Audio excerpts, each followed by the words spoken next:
And for young people especially, it can be, why has this happened, mummy? Why has it happened, daddy? And there aren't any answers. How are people, particularly people who live in the very close proximity to where Olivia lived with her mother, how are they coping? How are they processing what has happened? I think people, generally speaking, are concerned, worried.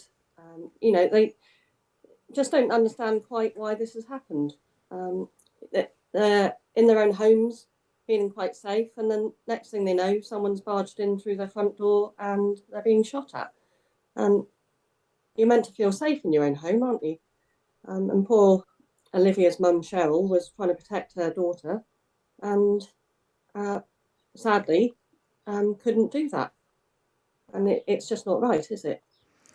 And Olivia was only 9 years old, and she's going to have friends and classmates who'll be returning to school soon. And it's going to be a really difficult, frightening, confusing time for those children, for them to process what has happened to a little girl who is a friend or sat close to them in the class.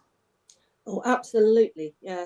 The staff and pupils of her school will be supported, because I know, as a governor myself of a local school, that would automatically happen, and the community around will support that school, and will support Cheryl and the family, because it is immensely difficult to process when something like this happens.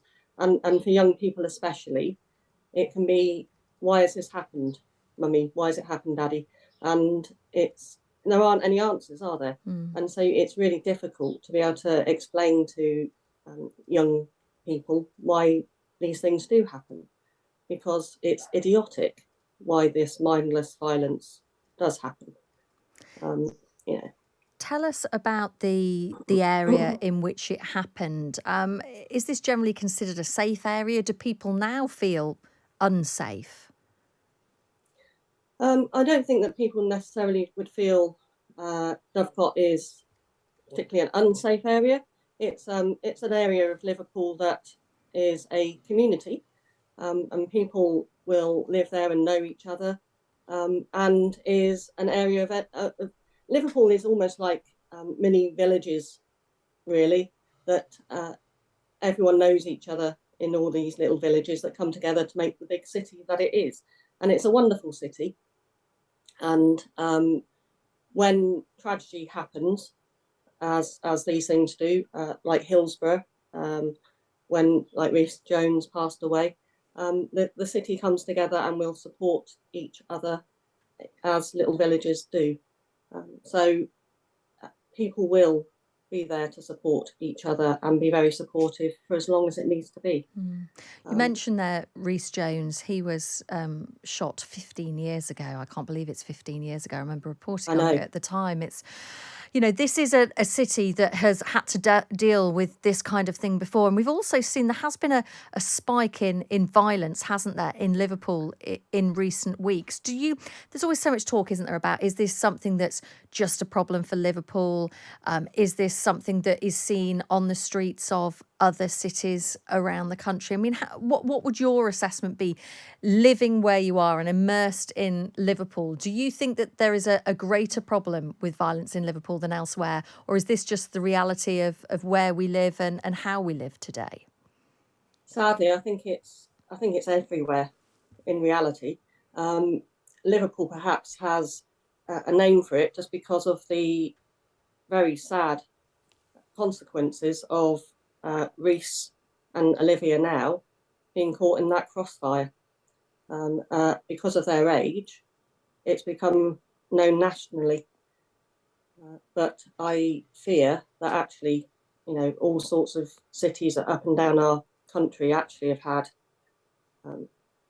issues with drugs and drug violence that doesn't necessarily reach the national news because it doesn't create the crossfire of young people being caught in it, and so it doesn't get reported on a national level quite in the same way.